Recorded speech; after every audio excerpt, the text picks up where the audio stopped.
क्या क्या कोई ऐसा इंसान जिसे समाज ने, शायद उसके अपने दोस्तों ने, बार बार हारने वाला मानकर एक नाम दे दिया हो, ट्रिक लूजर, वो एक दिन पूरी के पूरी एयरलाइन कंपनी का मालिक बन सकता है? ये सुनने में किसी बॉलीवुड फिल्म की स्क्रिप्ट लगती है ना? लेकिन ये हकीकत है। आज हम इसी अविश्वसनीय कहानी की परतों को खोलने वाले हैं। हमारे पास उत्तर प्रदेश के शिवा कुमार विश्वकर्मा के सफर पर आधारित एक प्रेरणादायक ब्यौरा है, और हमारा मकसद सिर्फ कहानी सुनाना नहीं है। हम उस पहेली को सुलझाने की कोशिश करेंगे कि कोई इंसान इतनी नाकामयाबियों के बाद इतनी बड़ी कामयाबी कैसे हासिल कर सकता है। चलिए इस सफर की गहराई में उतरते हैं। तो कहानी की शुरुआत होती है उत्तर प्रदेश के एक छोटे से कस्बे से।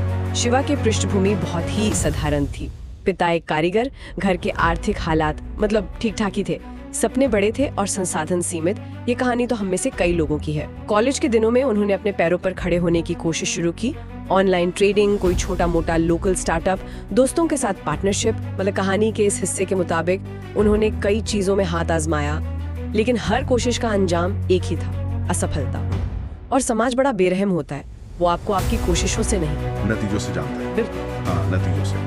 और यहीं पे उन्हें वो नाम मिला, वो ठप्पा लगा, ट्रिक लूजर। ये वो इंसान है जो कुछ भी कर ले अंत में हारेगा ही। जो बात यहाँ ध्यान देने वाली है वो ये है कि ये शब्द सिर्फ मजाक नहीं थे, ये शिवा के आत्मविश्वास पर हर रोज होने वाला एक हमला था। हाँ, और यहाँ एक बहुत दिलचस्प मनोवैज्ञानिक जाल है। जब किसी को करियर की शुरुआत में ऐसा कोई लेबल दे दिया जाता है तो वो सिर्फ दूसरों की राय नहीं रह जाती, धीरे धीरे इंसान उसे अपनी पहचान का हिस्सा मानने लगता है। इसे सेल्फ फुलफिलिंग प्रोफेसी कहते हैं, यानी आप वही बनने लगते हैं जो लोग आपके बारे में लगातार कहते हैं।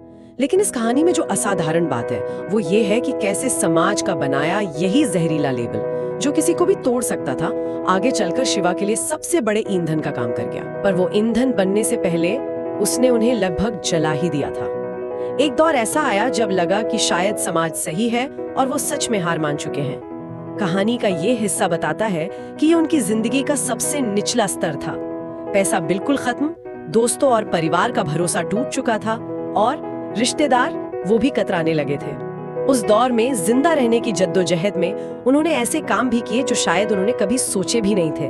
कभी दिहाड़ी मजदूरी, कभी डिलीवरी बॉय बनकर घर घर सामान पहुंचाना, तो कभी किसी छोटे से ऑफिस में मामूली सी नौकरी।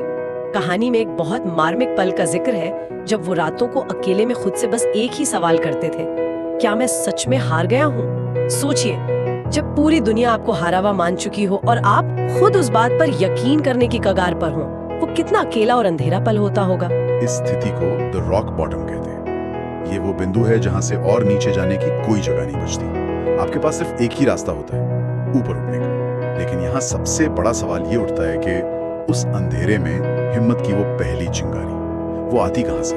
कहानी के मुताबिक वो चिंगारी एक अंदर की आवाज थी। नहीं, अभी कहानी खत्म नहीं हुई। ये इंटरनल रेजिलियंस यानी अंदरूनी मजबूती का सबसे बड़ा सबूत है। ये वो पल था जब उनकी अपनी आवाज बाहरी दुनिया के शोर से ज्यादा ताकतवर साबित हुई। तो जब कोई इंसान इतने निचले स्तर पर पहुंच जाता है जहां दुनिया और शायद वो खुद भी हार मान चुका हो, तो वापसी का रास्ता कहां से शुरू होता है? कहानी के हिसाब से वो पहली चिंगारी क्या थी? वो चिंगारी एक एहसास थी, एक बहुत बड़ा एहसास कि वो अब तक गलत तरीके से लड़ रहे थे। अब तक उनका पूरा ध्यान और ज्यादा मेहनत करने पर था। अगर एक बिजनेस फेल हुआ तो दूसरा शुरू करो, उसमें और मेहनत करो। लेकिन उस रात उन्हें समझ आया कि सिर्फ मेहनत काफी नहीं है। बिना सही दिशा के मेहनत एक बंद कमरे में दीवार पर सिर मारने जैसी है। सोच बदलना जरूरी है। कहानी में इस लाइन पर बहुत जोर दिया गया है। तो इस एहसास के बाद उन्होंने क्या किया? यहीं से कहानी का असली हैरान करने वाला मोड़ शुरू होता है। उन्होंने वो किया जो सबसे मुश्किल होता है। उन्होंने रुककर सीखना शुरू किया। और मुझे जो बात सबसे ज्यादा हैरान करती है वो ये है कि उन्होंने एविएशन इंडस्ट्री को चुना।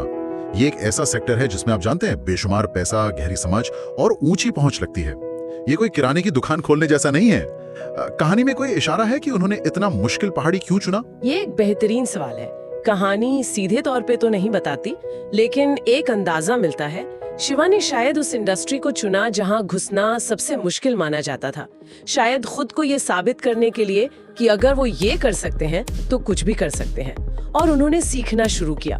एयरलाइन बिजनेस का ढांचा क्या है, लो कॉस्ट मॉडल कैसे काम करता है, इसकी बारीकियां क्या हैं, और सबसे खास बात, उन्होंने ये सारा ज्ञान किसी बड़े बिजनेस स्कूल से नहीं बल्कि यूट्यूब, ब्लॉग्स और मुफ्त की ई बुक से हासिल किया। हाँ, ये सुनने में बहुत प्रेरणादायक लगता है, लेकिन हमें ये भी मानना होगा कि ये खतरनाक रास्ता भी हो सकता है। इंटरनेट पर हर एक काम की जानकारी के साथ 10 गलत जानकारियां भी होती हैं। हर एक शिवा के पीछे हजारों ऐसे लोग हैं जो ऑनलाइन मिली आधी अधूरी जानकारी की वजह से फेल हो जाते हैं। तो सवाल ये है कि शिवा के सीखने के तरीके में क्या अलग था? कि लो कॉस्ट एयरलाइन का असली खेल टर्न अराउंड टाइम में है, यानी एक प्लेन लैंड करने के बाद दोबारा उड़ान भरने के लिए कितनी कम देर जमीन पर रुकता है।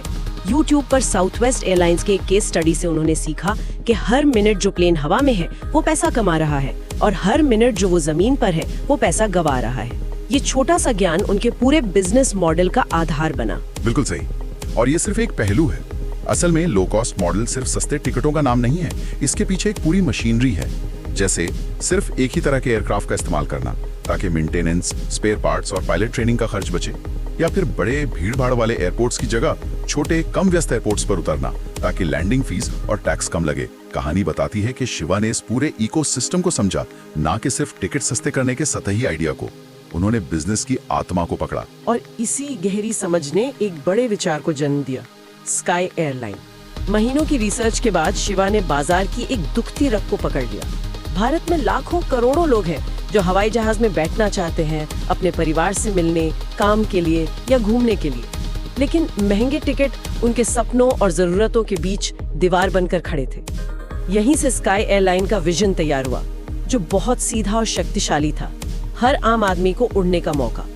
ये सिर्फ एक बिजनेस आइडिया नहीं था, ये उन लाखों लोगों की आकांक्षाओं से जुड़ने का एक तरीका था जो खुद शिवा की तरह ही थे, सपने बड़े, संसाधन सीमित। लेकिन एक अच्छा आइडिया होना एक बात है और उसके लिए पैसा जुटाना बिल्कुल दूसरी, खासकर जब आपका पिछला रिकॉर्ड अच्छा ना हो। और यहीं पर कहानी का सबसे बड़ा ड्रामा आता है।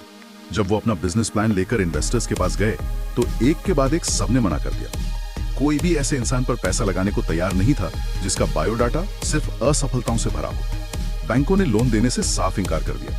लोग उन पर हंसते थे कि जो इंसान एक छोटी सी दुकान नहीं चला पाया वो अब एयरलाइन चलाएगा। ये एक बहुत बड़ा विरोधाभास है। पहले भी वो फेल हुए थे और इस बार भी उन्हें हर दरवाजे से ना ही सुनने को मिल रही थी। तो इस बार की ना में और पहले की नाकामयाबियों में क्या फर्क था? जमीन आसमान का फर्क था।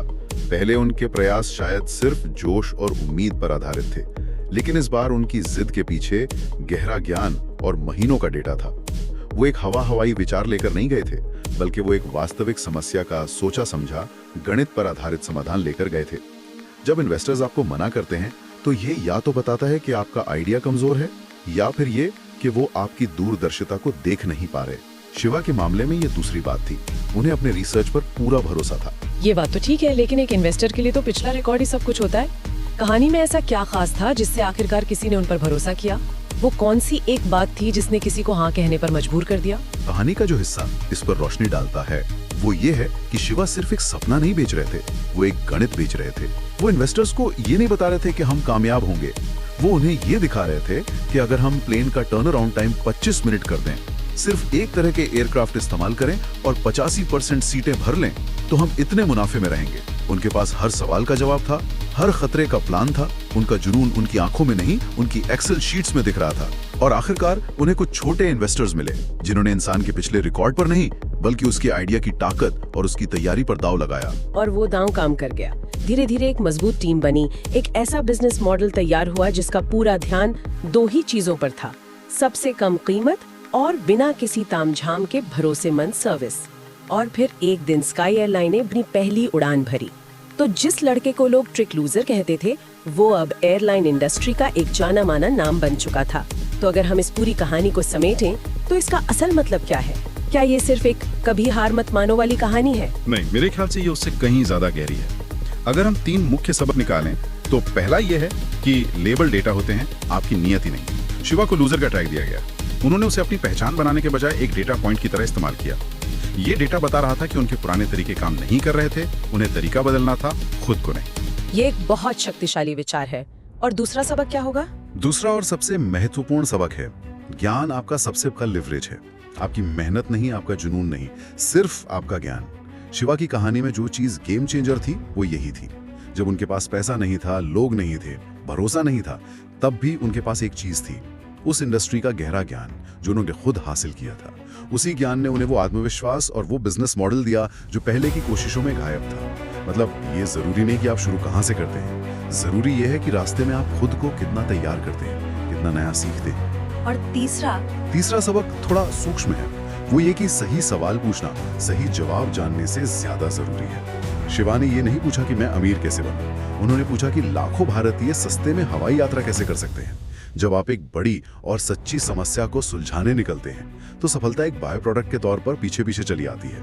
उनका ध्यान समस्या पर था, अपनी सफलता पर नहीं। तो शिवा कुमार विश्वकर्मा का सफर एक ट्रिक लूजर के ताने से लेकर एक एयरलाइन के मालिक बनने तक की एक अविश्वसनीय यात्रा है। ये कहानी बताती है कि सही सोच और सीखने की लगन से कोई भी इंसान अपनी कहानी को दोबारा लिख सकता है, चाहे उसकी शुरुआत कितनी भी मुश्किल क्यों न रही हो। बिल्कुल, और ये कहानी हमें असफलता को एक नए नजरिए से देखने की ताकत देती है। लेकिन ये हम सब के लिए एक जरूरी सवाल भी छोड़ जाती है। हमारी अपनी कहानी में वो कौन सा लेबल या ठप्पा है जिसे हम एक सच्चाई मान बैठे हैं, और वो कौन सा ज्ञान हो सकता है जो उस लेबल को सिर्फ एक पुराना अप्रासंगिक डेटा पॉइंट बना सकता है।